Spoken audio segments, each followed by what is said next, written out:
Hello friends, core competitive हबमध्ये तुमचं स्वागत आहे. मी राहुल पाटील. आज घेऊन आलो आहे तुमच्यासाठी नेक्स्ट पार्ट म्हणजे पार्ट 1. आपण SBI clerk previous year test पाहिला आहे. त्यातला पहिला पार्ट पाहिला होता. आपण काय काय पाहिलं होतं पहिल्या पार्टमध्ये?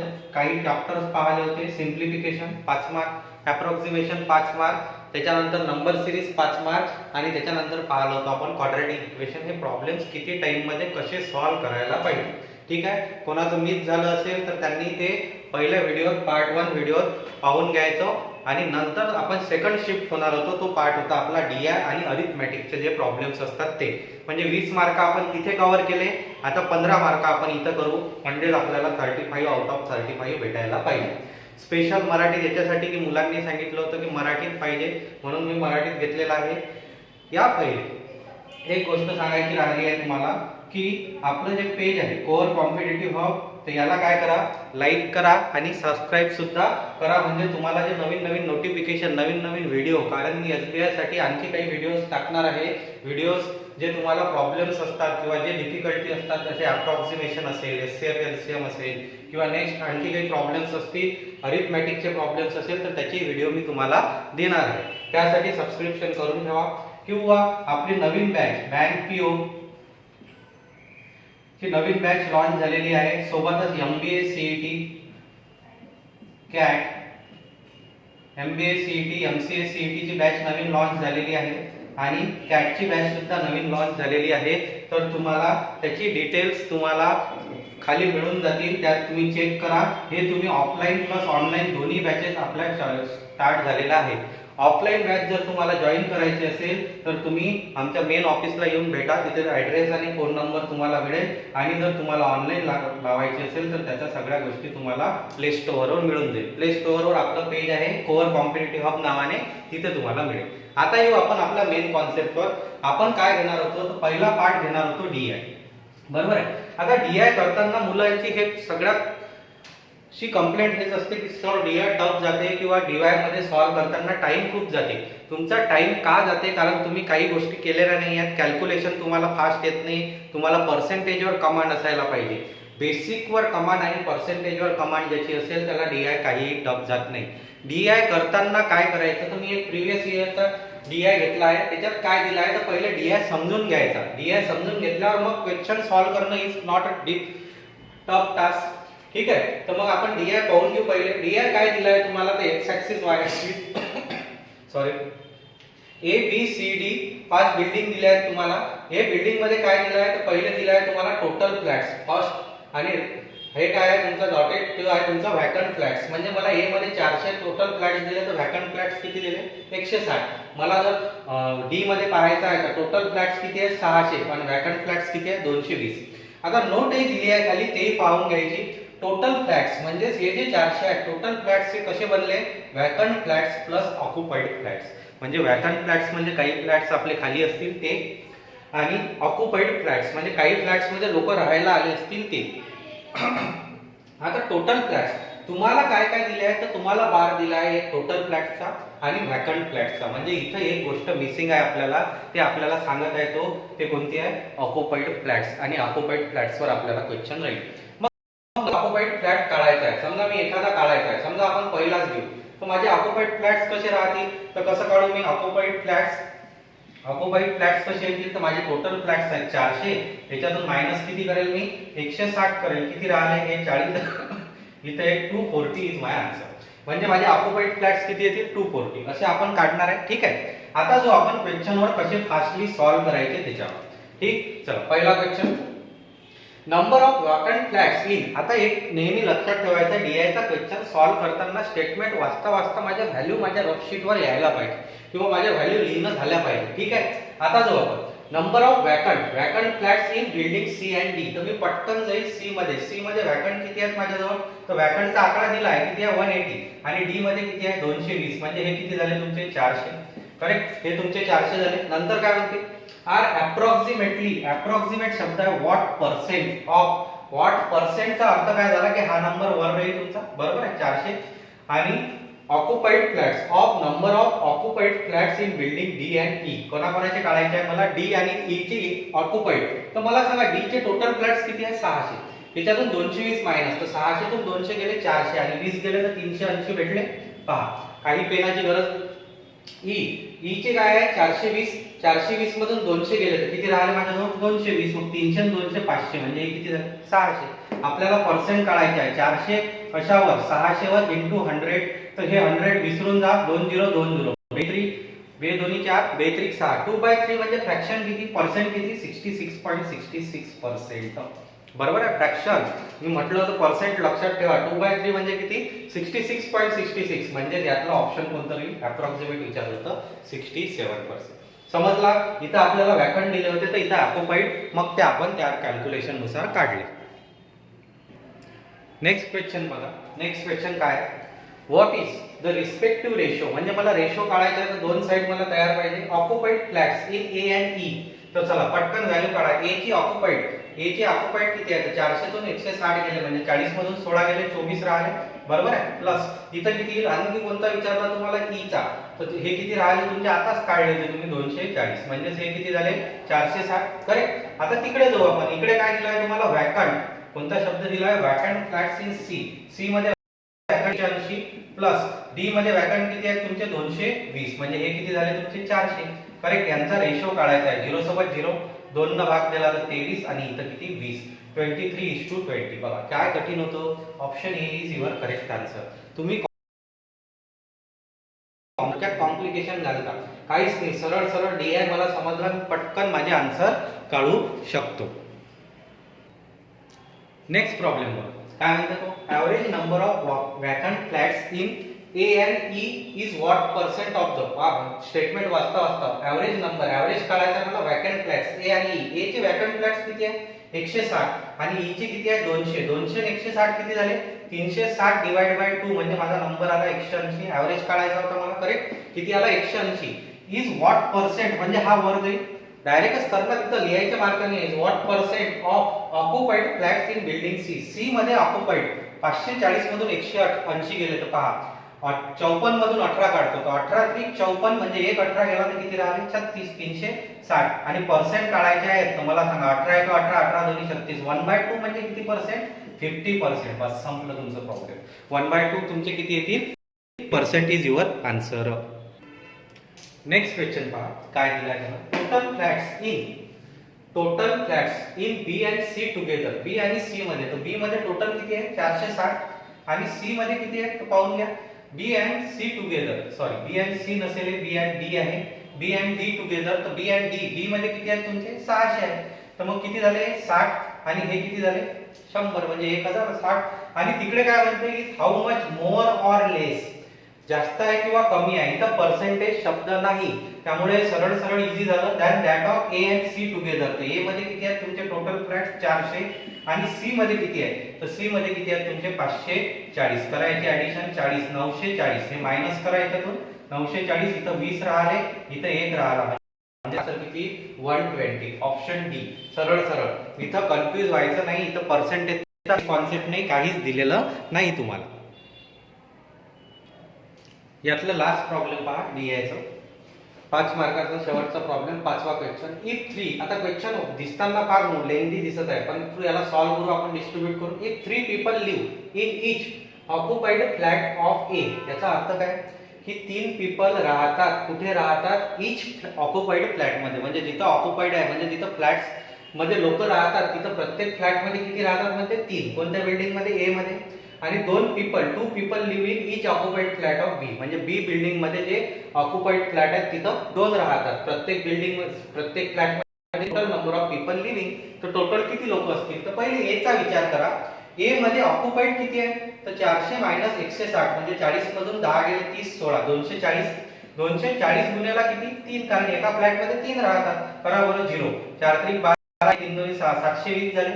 नेक्स्ट सेम आपण जाऊ बी वर. तर बी मध्ये किती आहे टोटल तर बी मध्ये आहे 46 मधून 120 मायनस, तर 46 मधून 10 गेले 36 मधून 2 गेले 34. तर 340 गुणिला किती 2 म्हणजे हे झाले 680. या दोघांची कॅल्क्युलेशन करा. 0 0 1 7 7 किती 14 म्हणजे किती आन्सर यायला पाहिजे तुमचं 1400. 1400 एवढे तुमचे लोक राहतात 2 बिल्डिंग मिळून. समजला कॉन्सेप्ट. दिसताना फार मला असा दिसला लेंदी क्वेश्चन आहे मग कसा करायचा सर, टाइम काहीच टाइम घेतला नाही, सरळ कॅल्क्युलेशन आहे, काहीच नाही, सरळ सरळ इझी कॅल्क्युलेशन तो तुम्हाला देते. समजलं? अशा टाईपचा डीआय तुम्हाला विचारला जातो, अशा टाईपचा डीआय तुम्हाला येईल, त्याला तुम्ही सिम्पली कशा वेनं सॉल्व्ह करायचं हे मी तुम्हाला सरळ सरळ एक्सप्लेन केलं. आता नेक्स्ट पार्ट जाऊ आपण अरिथमॅटिक. अरिथमॅटिकचे प्रॉब्लेम्स 10 प्रॉब्लेम्स तुम्हाला राहतील, ते 10 प्रॉब्लेम्स आज आपण कॅरी करू. आपण पोहोचलोय आता किती मार्कापर्यंत? 25. शेवटचे 10 मार्क म्हणजे अरिथमॅटिकला प्रयत्न करू आपण. ठीक आहे. अरिथमॅटिक मध्ये तुम्हाला प्रॉब्लेम एसबीआयचा काय फॉर्मॅट असते, तर एसबीआय तुम्हाला लेंथी प्रॉब्लेम देते. प्रॉब्लेम टफ नसतात, प्रॉब्लेम कॉन्सेप्च्युअल असतात आणि प्रॉब्लेम लेंथी असतात. लेंथी म्हणजे काय? स्टेटमेंट फार लेंथी दिसते तुम्हाला, स्टेटमेंट फार लेंथी दिसते, म्हणून तुम्ही स्टेटमेंट पाहून असं करता की जाऊ द्या, हे प्रॉब्लेम सॉल्व्ह नाही करायला पुरत किंवा हे प्रॉब्लेम टफ असेल. ऍक्च्युअल मध्ये ते प्रॉब्लेम कुठेच टफ नसते. पाहून घ्या. आता आपण सॉल्व्ह करू. अप्रोच पाहा माझी कशी आहे, तुम्ही किती वेळात करता ते पाहून घ्या. पहिला क्वेश्चन काय आहे? 2 number are in the ratio, म्हणजे 2 नंबरचा मला रेशो दिला आहे. किती आहे? 21:26. तर मी पहिले काय करेल? रेशो लिहून घेईन. If 8 is added in each, दोघातही 8 ऍड केले तर new number are in the ratio. तर नवीन रेशो तुम्हाला माहित आहे किती आहे? 5:6. Find the ratio of the number. आपल्याला नवीन रेशो फाइंड करायचा. 4 is subtracted from each number. 4 ला काय करायचं आहे? मला सबट्रॅक्ट करायचं आहे त्या दोन्ही नंबर मधून. म्हणजेच मला पहिले ओरिजिनली तो नंबर काढावा लागेल, मग ते. तर नंबर काढण्यासाठी काय हिंट दिली त्यांना? 8 न ऍड करते. तर मग इथं दोन्ही इकडून ऍड गॅप काय पाहिजे? सेम. हे मी तुम्हाला शिकवलं आहे, पहा. कितीची गॅप आहे इथं? 26. म्हणजे इथं 20 ची गॅप आहे, इथं कितीची गॅप आहे? 19 ची गॅप आहे. बरोबर आहे. म्हणजेच हे प्रॉब्लेम 16 ची गॅप आहे, 20 सेम आहे का? नाही. मग सेम कसं करत असतो आपण? तर या दोघांच्या गॅपने याला मल्टिप्लाय, 1 ची गॅप याला 21, बरोबर आहे. आणि हे किती येईल? 26. आणि खालचं इक्वेशन काय? खालचा रेशो काय येईल? तर 26 आणि 21 मध्ये कितीची गॅप आहे? 5. मग 5 5 25 आणि इथं काय येईल? 5 30. आता गॅप चेक करा. 26 आणि 30 मध्ये कितीची गॅप आहे? 4 ची. आणि हे कितीनं वाढला? म्हणजे हा रेशो 4 न वाढला आणि त्यानं कितीनं वाढवला? 8 न. म्हणजे 1 युनिट कितीचं झालं माझं? 2चं. आलो मी डायरेक्ट. 1 युनिट माझं कितीचं झालं? 2चं. आता 1 युनिट माझं 2चं झालं तर मला काय पाहिजे? Original number. तर मी नेहमी सांगत असतो हा रेशो, या रेशो मधले नंबर घ्याल का? नाही. तुम्हाला काय घ्यावं लागेल? यावर, कारण ज्याच्यावर आपण 1 युनिट काढतो त्यातलंच घ्यायचं. ठीक आहे, करेक्ट आहे. मग मी या दोघांचं गेलं तर ओरिजिनल नंबर काय झालं? 2 न याला केलं तर 42 आणि हा काय झाला? 26 दोन्ही 52. आता दोघांतून 4 मायनस करा म्हणते. तर 42 मधून 4 गेले किती राहिले? 38. याच्यातून 4 गेले तर किती राहिले? 48. पण करा बरोबर, त्यावर भाग. याला 19 चा जाते, याला कितीचा जाते? 24 चा. म्हणजे 19:24. तर कोणतं ऑप्शन आहे? Option A is correct answer. 19:24 हे तुमचं आन्सर आहे. समजला कॉन्सेप्ट? काय केलं? पुन्हा एकदा फास्टली सांगतो. पहिला रेशो लिहिला, दुसरा. हा दुसरा रेशो बदला कधी? तर ज्यावेळेस तुम्ही 8 ऍड केले दोघांतही. म्हणजे गॅप काय पाहिजे मला? सेम, कारण नंबर सारखा ऍड करत आहे. मग गॅप सेम नव्हती तर मग आपण त्याला सेम केली. तर या दोघांची जे डिफरन्स आहे त्यानं याला मल्टिप्लाय 1 न तो झाला नंबर आणि या दोघांच्या डिफरन्सनं याला. तर गॅप कितीची आली आपली? 4 ची. त्याची कितीची आहे? 8 ची. म्हणजे 1 युनिट कितीचं झालं? 2चं. मग 2 ने मी यालाही मल्टिप्लाय केलं 42, याला केलं 52. दोघांतून 4 सबट्रॅक्ट केलं तर तुमचं नंतर कॅल्क्युलेशन. समजला? Next, boat and stream.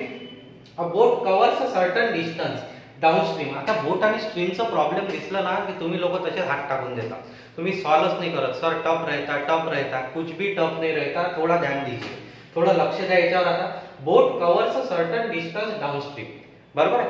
Downstream चालला तर डाउनस्ट्रीम टाइम दिलाय त्याला 5 तास. मला प्रॉब्लेमची हिंट काय? डाउनस्ट्रीम टाइम आहे 5, बट टेक्स 7 आवर. पुन्हा टाइम दिलाय टू रिटर्न येईल. मला सांगा डाउनस्ट्रीम चालला, तुम्ही उतारावर चालले तर वापस येताना काय असेल? चढ. म्हणजे डाउनस्ट्रीम चाललो तर येताना काय असेल? अपस्ट्रीम असेल. तर दोन्ही आता टाइम माहित आहे. To starting point if the speed of the stream is 3 km/h. म्हणजे कशाची व्हॅल्यू दिली आहे तुम्हाला? y ची व्हॅल्यू दिली आहे. Then find the speed of boat. आपल्याला कशाचा? बोटचा स्पीड f ची व्हॅल्यू काढायची. बघा, तुम्हाला f ची व्हॅल्यू काढायची आहे, तुम्हाला y ची व्हॅल्यू किती दिली आहे? 3 km/h. असं प्रॉब्लेम आहे. आता तुम्ही म्हणाल सर x y, तर काही जणांनी जर माझे व्हिडिओ पाहिले नसेल किंवा माझं सेशन केलं नसेल तर x आणि y, तर x काय घेत असतो मी? स्पीड ऑफ बोट, आणि y काय घेत असतो? Speed of current. त्यामुळे ते लक्षात ठेवायचं. ठीक आहे. आता येईल तर मला काय माहित आहे? तर मला माहित आहे डाउनस्ट्रीम आणि अपस्ट्रीमचा टाइमचा टाइम किती आहे? डाउनस्ट्रीम 5 तास, अपस्ट्रीम किती आहे? 7. म्हणजे यांचा रेशो किती झाला? 5:7. आता मी एक गोष्ट सांगितली होती, टाइम आणि स्पीड काय असते? Inversely proportional. मग स्पीडचा रेशो काय असेल तुमचा? 7:5. करेक्ट. स्पीडचा रेशो किती असेल माझा 7:5 असेल. आता 7:5 याचा अर्थ काय झाला, डाऊनस्ट्रीम स्पीड माझा 7 तर अपस्ट्रीम स्पीड किती झाला 5. असा होत नाही का, कारण हा रेशो आहे. मग त्याला x घेऊन किंवा a b घेऊन सॉल्व्ह करा किंवा डायरेक्ट जाऊ. आता आपण थोडं लक्ष द्या.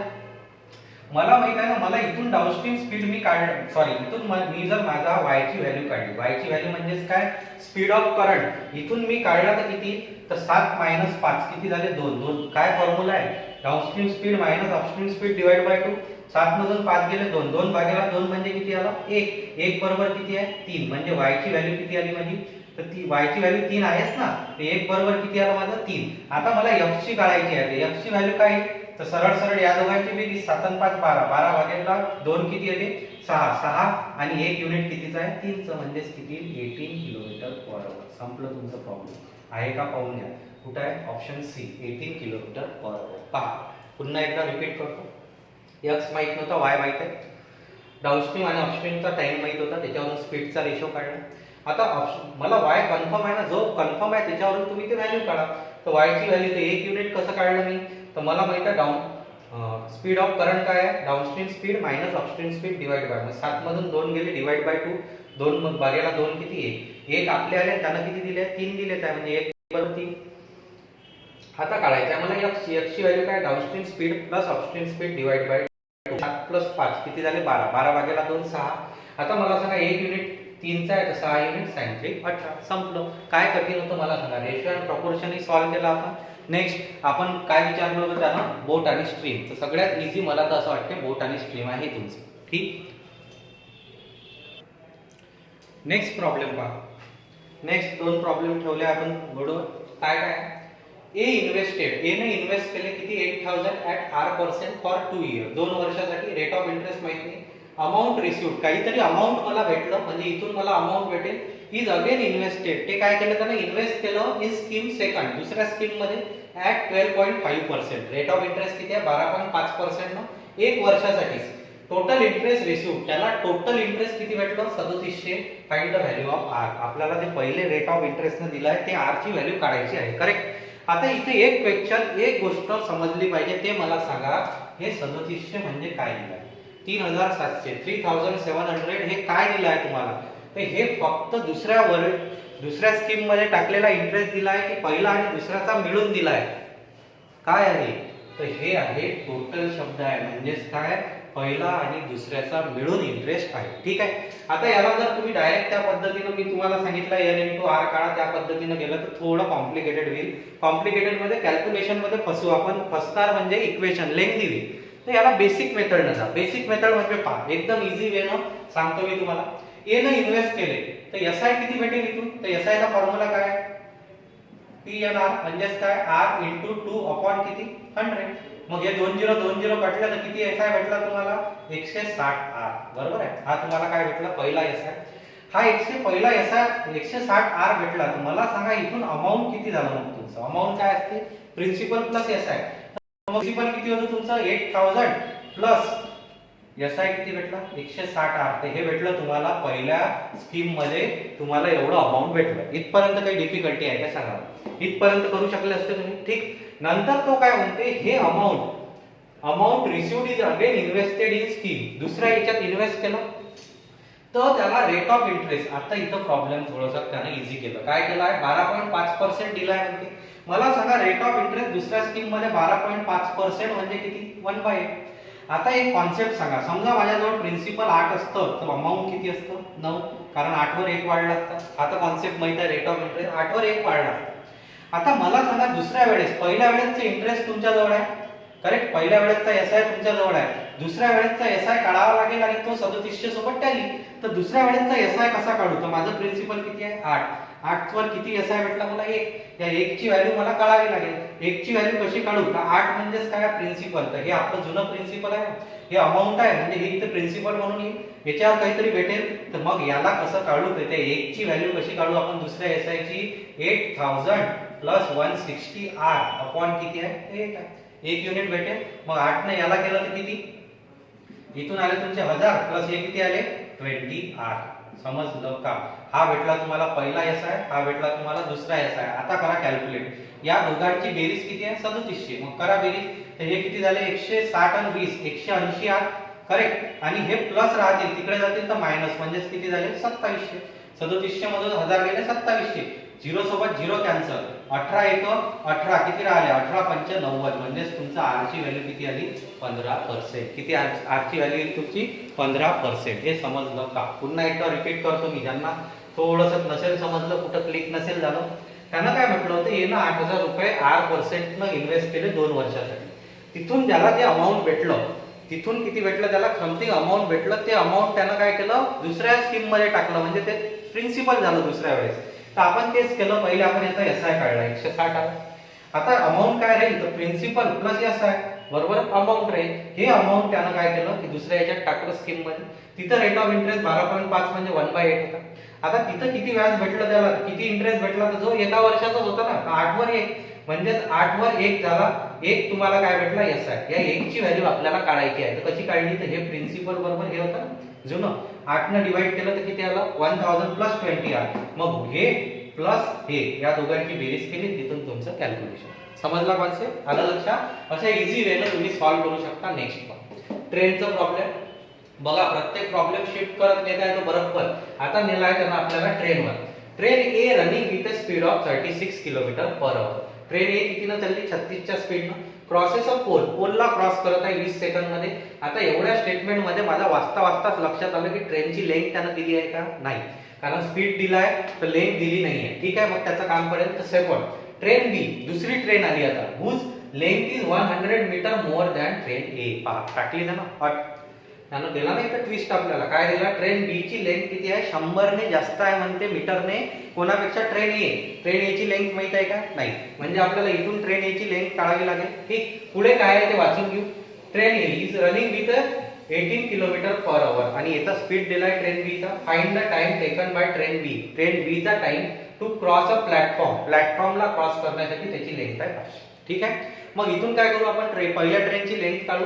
तर ट्रेन ए साठी लिहित आहे ट्रेन ए ची लेंथ, तर त्याचा स्पीड किती आहे 36, मग किती झिरो याच्यावर 3, इथं किती घेऊ आपण 3600. याच्या खाली लेंथ माहित नाही म्हणून लेंथ, आणि टाइम किती आहे तुम्हाला 20 सेकंद. मग याला क्रॉस सॉल्व कसं करत असतो आपण, असं करतो ना क्रॉस, इथं सॉल्व करतो मी. तर एल किती येईल तुमचं, क्रॉस येईल, हे 0 0 कटले, हे 0 0 36 नाही, याला कितीचा गेला 10चा, 20 आहे 200 मीटर. किती लेंथ आली तुमची 200 मीटर, हे तुमची लेंथ आली. करेक्ट. आता त्याला काय म्हटलंय, तर बी मध्ये, तर बी मध्ये काय येईल आता प्लॅटफॉर्म. आता डायरेक्ट सॉल्व करतो मी. तर मला सांगा बी मध्ये लेंथ किती होईल याची 200 100 300. आता त्यांना काय म्हटलंय, तर प्लॅटफॉर्म याचा स्पीड किती आहे 18000, इथं किती आहे 3600. प्लॅटफॉर्मची लेंथ पा, याची किती होईल 300. ट्रेन 200 प्लस 100 किती झाली 300. 300 हे किती आहे 500. 300 प्लस 500 किती झाले माझे 800, आणि इथं टाइम मला काढायचा आहे. समजलं? मग आता याला क्रॉस करा. तर हे असं होईल, या 2 झिरो सोबत हे 2 झिरो, या झिरो सोबत हा झिरो कटला, हे असं जा. टाइम इज इक्वल टू 360 गुणिला 8 भागेला किती आहे माझे 18. 18 दुनी 36, 8 दुनी 16, 160 मीटर एवढं यायला पाहिजे, सॉरी 160 सेकंद एवढा टाइम माझा यायला पाहिजे. कोणता ऑप्शन आहे, ऑप्शन सी. पहा किती वेळा ट्रेनचं प्रॉब्लेम सॉल्व्ह झालं. इथं मी, ज्यांना हे माहित नसेल त्यांनी माझा व्हिडिओ किंवा काही बघून घ्यायचं की मी कसं सॉल्व्ह करत असतो. मी त्या टाइमपास नाही करत, किलोमीटर पर आवरचं मीटर पर सेकंद करा, मीटर पर. डायरेक्ट या कॅल्क्युलेशन मध्ये तुमचं सगळं झालं, तुमचं मीटरही झालं, तुमचं सेकंदही झालं, तुमचं कॅल्क्युलेशन फास्टली होऊ शकतात. समजलं? इथून लेंथ काढली 200, 200 प्लस 100 किती 300, आणि हे 500. लेंथ हे नेहमी ऍडच करायची, हे लक्षात. 500 आणि 300 किती झाले 800. टाइम तुम्हाला काढायचा होता. समजलं प्रॉब्लेम, आलं लक्षात? नेक्स्ट बघा, नेक्स्ट प्रॉब्लेम्स काय दिले आहेत तर बघा. मंथली सॅलरी, सॅलरी वाला problem. Monthly salary of A and B together amount to ₹44,000. याचा अर्थ काय, दोघांची सॅलरी मिळून किती आहे त्यांच्याजवळ 44,000. आता याच्यात त्यानं इक्वल नाही म्हटलं, 22,000 मी करू शकत नाही. तर इथं काय म्हटलंय त्यानं की दोघांची मिळून 44,000 salary. A spend 85% of his salary. A ची जेवढी सॅलरी असेल त्यातले 85% तो काय करते खर्च, and B spend 95% of his salary. आणि हा किती करते 95% खर्च करते. If now there saving are same, then salary of A. A ची सॅलरी काढायची आहे. प्रॉब्लेमची हिंट माहिती आहे कुठे आहे, सेव्हिंग आर सेम. दोघांची सेव्हिंग काय आहे म्हणते सेम आहे. बघा मी आता काही कोणत्या सॅलरीला कन्सिडर नाही करत, काही नाही करत, काही नाही करत. पहा डायरेक्ट कसं सॉल्व्ह करायचं. मला सांगा ते 44,000 सध्याचे विसरून द्या. की कोणती गोष्ट सेम आहे, याची सेविंग आणि त्याची सेविंग सेम आहे, म्हणजेच मी काय करेल इज इक्वल टू याची सेविंग त्याची. आता याची सेविंग एची सेविंग किती होईल, तर एची काहीतरी प्रिन्सिपल असेल, ए 85% तो खर्च करते, म्हणजे सेविंग किती आहे, तर 100 मायनस 85 म्हणजे 15% ऑफ ए. हे मान्य आहे तुम्हाला? 15%.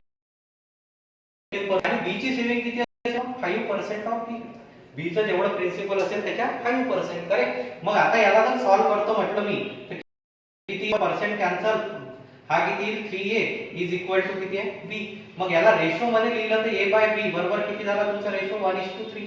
म्हणजे रेशो मला भेटला a बाय b बरोबर किती आहे 1:3. म्हणजे a ची प्रिन्सिपल 1 असेल तर b चं किती आहे 3 आणि टोटल किती आहे तुमच्याजवळ 44,000. मग 1:3 मध्ये कंपेअर केलं तर 3 आणि 1 4 पार्ट, म्हणजे इथं 11,000 आणि इथेही 11, म्हणजे हे झालं 11,000 आणि हे किती आलं असतं तुमचं 33,000. तर तुम्हाला विचारलं कोणाची सॅलरी, ए ची सॅलरी किती असेल, मग 11,000 इजीवर आन्सर. पहा काय आहे, तुम्ही काय करता, याला एक पी कन्सिडर करता, त्याला 44,000 मायनस पी, मग त्याला सॉल्व्ह करता, दोन्ही इक्वेशन क्वाड्रॅटिक तयार होतील, मग त्याला सॉल्व्ह करा. एवढा टाइमपास करायचा नाही, सरळ मी रेशोवर प्रॉब्लेम उचललं आणि त्याला सॉल्व्ह केलं. समजलं, आलं लक्षात? Next problem pipe and distance आहे. Pipe A and B can together fill a tank in 20 hour. म्हणजे ए आणि बी चा एक्झॅक्ट एक गोष्ट घ्या, सेपरेट नाही आहे, दोघं जण मिळून किती तासात भरतात, मग ते 20 तासात फिल करतात. Pipe C can empty. Pipe C काय करते, एम्प्टी करते, म्हणजे याला मायनस घ्यावं लागेल. 40 टोटल नाही दिलं. पहा, pipe C can empty 40% of the tank. म्हणजे जेवढा टँक असेल त्यातला 40% हा किती 20 तासात करते. मग मला सांगा सी चा विचार मी करतो, 40% म्हणजे किती हो 2/5 ना. म्हणजेच याचा अर्थ काय झाला की 5चे 2 पार्ट भरण्यासाठी त्याला किती तास लागतात 20 तास. तर मला सांगा 5 पार्ट भरण्यासाठी त्याला किती लागतील, साहजिक गोष्ट आहे 50 तास. बरोबर आहे, 2 गुणिले 10, तर मग 5 किती 50 तास. म्हणजे याचा अर्थ असा झाला की सी ला पूर्ण टाकी खाली करायला किती लागते 50 तास लागते. मग ए आणि बी ला मिळून किती तास लागतात, तर 20 तास, आणि फक्त सी ला खाली करायला किती लागतात 50. मग यांचा 100 घेऊ. करेक्ट. मग 100 घेतला तर ए प्लस बी किती झाले 20 5 100 आणि सी किती झालं तर 5 दोन्ही म्हणजे -2. करेक्ट, कारण एमटी मायनस घेत असतो आपण. बरोबर आहे. आता पहा त्यांना काय म्हटलंय आपल्याला, find the time taken bye all 3 pipes. तीनही पाईप चालू केले तर किती राहील, तीनही पाईप चालू असले तर 5 मधून 2 गेले म्हणजे +3, म्हणजे फिल होईल किती होईल तर +3. पण किती together to fill 60% of the tank. म्हणजे जो टोटल टँक आहे हा असते ना तुमचा एलसीएम, म्हणजे काय असते टँक, याचे 60%. तर 100 चे 60% किती, तर टाइम कसा काढू आपण, 100 चे 60% 60 आणि एका याला किती करतात ते 3, म्हणजे किती लागतील 20 आवर. किती आन्सर यायला पाहिजे, option A 20 our is your answer. पाहून घ्या काही डिफिकल्टी. 40% वरून आपण 100% वर पोहोचलो, म्हणजे त्याचं ते सॉल्व्ह केलं. त्याच्यानंतर आपल्याला मग प्रॉब्लेम इझीच झाला, 5 मधून 2 गेले 3, म्हणजे एका तासात ते 3 भरतात. तर भरायचा 100 नव्हता मला, 60% ऑफ द टँक. तर 60% किती होतील 60, 60 भागाला 3 किती 20 तास. समजला कॉन्सेप्ट, आलं लक्षात? नेक्स्ट प्रॉब्लेम बघा. नेक्स्ट प्रॉब्लेम काय दिलाय तुम्हाला, in a mixture of 140 litre. एक मिक्सचर आहे, त्याच्यात वॉटर इज 20 लिटर. त्याच्यात वॉटर किती आहे 20 लिटर. मग उरलेलं काय असेल तुमचं मिल्क असेल. मग मी घेतो ते मिक्सचर ओरिजिनल, किती आहे तुमचं 140 लिटर. याच्यात वॉटर किती, मिल्क आणि वॉटर असेल ना. करेक्ट, मिल्क आणि वॉटर असेल तर वॉटर किती आहे म्हणते 20 लिटर, तर मिल्क किती असेल मग 120 लिटर. करेक्ट. मग याचा रेशो काढला तर किती 2 ने याला 6:1. काय रेशो आला तुमचा 6:1 आला. आता पुढे काय म्हणतो तो, 42 litre mixture was taken out. आता एक गोष्ट तुम्हाला माहित आहे 42, तर मायनस करून टाकतो मी 42, म्हणजे नवीन मिक्सचर किती आलं मग माझं, तर 42 मायनस केलं तर 40 गेले तर 98. आता याच्यात काय करावं लागेल मला, मिल्क आणि वॉटर शोधावं लागेल ना. तर एक गोष्ट लक्षात घ्या, ज्या वेळेस मिक्सचर मधून मी मिक्सचर काढतो, ज्या वेळेस मिक्सचर मधून आपण काढत असतो मिक्सचरच, त्यावेळेस तुमचा रेशो जे उरलेलं मिक्सचर आहे त्यात रेशो सेम असतो. काय म्हटलं, पुन्हा एकदा स्टेटमेंट पहा. ज्या वेळेस एखादं मिक्सचर आहे त्यातून मी मिक्सचर काही काढलं, जे उरलेलं मिक्सचर आहे त्याच्यात जो ओरिजिनल रेशो असतो त्या मिक्सचरचा तोच रेशो राहतो, तो बदलत नाही. म्हणजे हा रेशो किती आहे 6:1. तर इथे काय राहील 6:1. मग 6 ने किती झाले 7, 7 ने याला किती जाते 7 1 7, 7 सॉरी 7 1 7, 7 चूक 28. 14 ने मल्टिप्लाय करा बरं, 14 ने यालाही 14 ने यालाही, 14 7 84. हा किती आहे 14 लिटर. बरोबर. आता पुढे काय झालं म्हणते, taken out and 16 litre of milk was added. काय ऍड केलं? 16 लिटर मिल्क. मग मिल्क मध्येच मिल्क म्हणजे हे किती झालं? 100 litre. In final mixture water is how much % more or less than that of milk. मला सांगा काय म्हटलंय त्यानं? वॉटर हे किती पर्सेंटनी जास्त आहे किंवा कमी? किती पर्सेंटनी?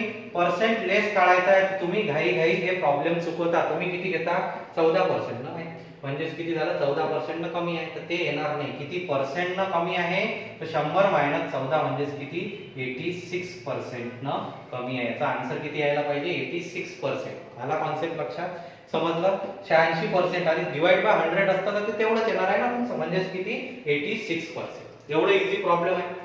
पहा प्रॉब्लेम दिसताना लेंथी दिसत आहे पण सॉल्व्ह करताना इझी. मग एक मेन्सुरेशनचा प्रॉब्लेम टाकलाय वाटते ना. कसं टाकलाय पहा. Length of A rectangle.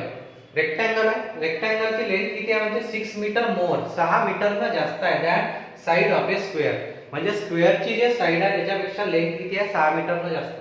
And breadth is 2 metre less than side. आणि ब्रेथ काय आहे? 2 मीटरने कमी आहे, लहान आहे. लेंथ काय आहे? 6 मीटरनं जास्त आहे. ब्रेथ काय? 2 मीटरनं कमी आहे. ते हे डोक्यात घालून घ्यायचं. If area of square. आता आपल्याला मेन दिलाय हे प्रॉब्लेम. काय दिलाय? Area of square. मला सांगा एरिया ऑफ स्क्वेअरचा फॉर्म्युला काय?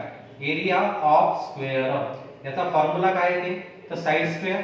करेक्ट. मग साइड स्क्वेअर माझा फॉर्म्युला आहे. तर साइड स्क्वेअर बरोबर किती व्हॅल्यू दिली त्यांना? 484. म्हणजे साइड किती येईल? मग माझी साइड किती येईल? त्याचं स्क्वेअर रूट. 484 चं स्क्वेअर रूट किती आहे? 22. भेटली तुम्हाला स्क्वेअरची साइड. आता लेंथ एरिया ऑफ रेक्टँगल मला करायचा आहे. तर एरिया ऑफ रेक्टँगल काय आहे आपला? एरिया ऑफ रेक्टँगल आहे माझा लेंथ इंटू ब्रेथ. आता लेंथ किती आहे? तर लेंथ किती आहे? म्हणजे 6 ने जास्त. तर 22 अधिक 6 किती? 28. ब्रेथ किती आहे? तर 2 ने कमी. 22 मधून 2 गेले तर किती राहिले? 20. 28 ची आणि हा 0 म्हणजे किती येईल तुमचं? 560 मीटर स्क्वेअर. किती आन्सर यायला पाहिजे? 560. आता तुम्ही मेन्सुरेशन के प्रॉब्लेम किंवा क्वाड्रॅटिकचे याचे प्रॉब्लेम सॉल्व्ह करत नाही जॉमेट्रीचे. तेवढेच इझी असतात, काहीच नसतात. एकदा वाचून तर पहा. वाचून प्रॉब्लेम पाहिला तर तुमच्या लक्षात येईल प्रॉब्लेम किती इझी आहे. समजलं? आलं लक्षात? चल नेक्स्ट पाहू आता आपण. लास्ट 8 प्रॉब्लेम सॉल्व्ह केले आपण अरिथमॅटिकचे. आता शेवटचे 2 पेपर मध्ये चेक करू. तर पहा नेक्स्ट प्रॉब्लेम काय? Difference of compound interest received at first year and second year at 20% per annum is 1200. Then find the sum. किती इझी प्रॉब्लेम आहे पहा. काय आहे या प्रॉब्लेम मध्ये? तर आता ज्यांनी माझं लेक्चर केलंय किंवा पाहिलं आहे त्यांना माहित आहे आपल्या मुलांना हे प्रॉब्लेम काहीच डिफिकल्ट नाही. सरळ सरळ तुम्ही याचा आन्सर काढू शकता. चला सांगा. पहिली गोष्ट काय करता तुम्ही? 20% म्हणजे किती असते फ्रॅक्शन? 1/5. किती वर्षाचा प्रॉब्लेम आहे? 1 आणि 2. मला सांगा किती भेटला डिफरन्स तुम्हाला? 1200. 1200 इथं भेटले बरोबर आहे. आता 1200 इथं भेटले म्हणजे किती? 1/5. तर 5 चा 1 पार्ट 1200 आहे. 5 पार्ट किती होतील? 12 पंच 60 म्हणजे किती? 6000. तर इथे किती येतील तुमचे? 6000 बरोबर. आता एका वर्षाचं व्याज कुठून भेटते? प्रिन्सिपल वरून. तर हे 1 पार्ट किती आहे तुमचा? 6000 आहे. तर 5 पार्ट किती होतील? 6 पंच 30,000. बस संपलं तुमचं प्रॉब्लेम. हे बघा काहीच नाही आहे. किती? 30,000 तुमचं आन्सर येईल. ज्यांना हे माहित आहे, ज्यांनी हे केलं आहे, आपल्या प्रत्येक स्टुडंटला हे यायलाच पाहिजे. म्हणजे येतेच. तुम्ही जर याचा पाहिला असेल, तुम्ही जर याची प्रॅक्टिस केली असेल तर आरामात येते पर्सेंटेजवर ठेवेल. समजलं? नेक्स्ट इथे या. सीआयचे प्रॉब्लेम कव्हर केलं त्यानं. आता तो कशाचं दिला आहे त्यानं? शेवटी प्रॉफिट अँड लॉसचं दिलं आहे. तर बघा retailer sold 1 article at 33.33% profit. 33.33% त्याला पहिल्या आर्टिकलवर प्रॉफिट झाला. And another at 100% profit. आणि दुसऱ्या आर्टिकलवर काय झालं? त्याला 100% प्रॉफिट झाला. Find his overall profit percentage. त्याची ओव्हरऑल प्रॉफिट पर्सेंटेज काढायची आहे. If selling price of both the article is same. हे महत्वाचं आहे प्रॉब्लेम मध्ये. काय महत्वाचं आहे? सेलिंग प्राइस दोघांची सेम आहे. मग याला काय करत असतो? तर मी तुम्हाला सांगितले आहे. याची पद्धत मी तुम्हाला शिकवली आहे. सरळ सरळ फ्रॅक्शनवर खेळा. मला सांगा मी फ्रॅक्शन 33.33% आहे म्हणजे फ्रॅक्शन किती आहे? 1/3.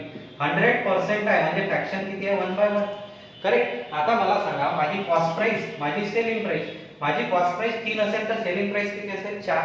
याच्यात काय आहे? माझी कॉस्ट प्राइस 1 असेल तर सेलिंग प्राइस किती असेल? 1. 1 वर 1 वाढेल तर 2, 3 वर 1 वाढला तर 4. करेक्ट. पण हे तर झालं आपल्या हिशोबानुसार. पण त्यांना काय म्हटलं? सेलिंग प्राइस काय पाहिजे? सेम. म्हणजेच मला इथे किती आहे? 4. तर इथे किती करावं लागेल? 4 करा.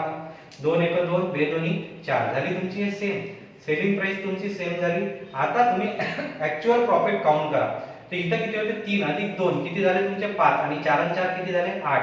म्हणजेच कितीचा प्रॉफिट झाला मला 3चा प्रॉफिट झाला. कशावर 5 वर. 3/5 म्हणजे किती पर्सेंट 60%. संपलं problem. Option A is your correct answer. किती 60%. पहा किती वेळ लागला. तुम्ही जे 100 वर खेळता मग त्याचे 133 काढता मग त्याची काढता याचे 200 घेता ते करत बसण्यात टाइमपास करू नका. 3 चे 4 झाले 1 चे 2 झाले पण त्याला सेलिंग प्राइस सेम म्हणून मी याला 2 न मल्टिप्लाय सेम झाली. आता इकडे ते इकडे 3 आणि 2 किती झाले 5 4 आणि 4 किती झाले 8 म्हणजे 5 चे किती भेटले 8 भेटले म्हणजे वाढले किती 3 कशावर 5 वर म्हणजे किती पर्सेंट 60%. अशा प्रकारे तुम्ही एकदम इझिली याला सॉल्व्ह करू शकता. तर आज काय काय घेतलं आपण. आज आपण सेकंड पार्ट उरलेले जे प्रॉब्लेम्स होते पहिल्या पार्ट मध्ये आपण 20 मार्क कव्हर केले. या पार्ट मध्ये आपण 15 केले तर त्यातले 5 डीआय मध्ये कव्हर केले आणि 10 अरिथमॅटिक. आता तुम्ही म्हणता अरिथमॅटिक टॉप आहे तुम्हाला प्रॉब्लेम्स मोठे दिसत आहेत पण त्याचं सोल्युशन किती लहान आहे पहा. किती पटकन 10 सेकंद 12 सेकंदात तुम्ही कोणतंही सोल्युशन काढू शकत आहे. समजला कॉन्सेप्ट आलं लक्षात. हे अशाच टाईपनं तुम्हाला सॉल्व्ह करायचं आहे. तुमचं बेसिक स्ट्रॉंग करा तुमची पर्सेंटेजवर कमांड घ्या तुम्ही आरामात करू शकता. तुमच्यासाठी मी वाटलं तर आणखी 1-2 प्रॅक्टिस सेट म्हणून हा आपला लास्ट इयर पेपर होता. काही प्रॅक्टिस सेट घेण्याचा प्रयत्न करू आपण. त्याच्यात काही अप्रॉक्सिमेट घेऊ काही सिम्प्लिफिकेशनवर भर देऊ काही अरिथमॅटिक चे प्रॉब्लेम्स घेऊ असे प्रॉब्लेम्सचे काही व्हिडिओ. पण त्यासाठी तुम्हाला काय करावं लागेल त्यासाठी तुम्हाला या व्हिडिओला लाईक करावं लागेल आणि सबस्क्राईब करावं लागेल. सबस्क्राईब केले तर म्हणजेच तुम्हाला त्या व्हिडिओबद्दल येणाऱ्या व्हिडिओबद्दल माहिती होईल. काय सबस्क्राईब कोअर कॉम्पिटिटिव्ह हब. आणि मी तुम्हाला सांगितलं की नवीन बॅचेस ओपन झाले आहे. ठीक आहे येणाऱ्या 5 तारखेपासून 5 चा दसरा आहे 6 तारखेपासून तुमच्या नवीन बॅचेस लॉन्च झाला आहे. कधीपासून 6 ऑक्टोबर पासून तुमची नवीन बॅचेस लॉन्च झाली. पीओ एसबीआय पीओ ची ऍड आलेली आहे. तर पीओ साठी एक बॅच लॉन्च केली आहे. एक बॅच तुमची कॅट साठी लॉन्च झालेली आहे आणि एक सीईटी साठी तुमची बॅच लॉन्च झालेली आहे. ठीक आहे तीनही बॅचेस यांचे फी स्ट्रक्चर आणि ऑनलाईन तुम्हाला डिस्काउंट आहे दसऱ्यापर्यंत. ठीक आहे ज्यांनी दसऱ्यापर्यंत रजिस्ट्रेशन केलं त्यांना ऑनलाईन डिस्काउंट आहे. ते तुम्ही गुगल प्ले स्टोअर वर जायचं तिथं तुम्ही कोअर कॉम्पिटिटिव्ह हब म्हणून डाउनलोड करा. त्याच्यात तुम्हाला सर्व दिसेल की किती कशावर किती डिस्काउंट आहे काय. आणि कोणाला ऑफलाईन बॅचेस जॉईन करायचे असेल तर ऑफलाईन आपला आहे अमरावती पंचवटी अमरावतीला मेन ऑफिस. तिथे येऊन तुम्ही आरामात जॉईन करू शकता किंवा तुम्हाला काही क्युरी असेल तर तुम्ही कॉन्टॅक्ट सुद्धा करू शकता. कॉन्टॅक्ट नंबर तुम्हाला खाली दिलेले राहतात. ठीक आहे best of luck for your success.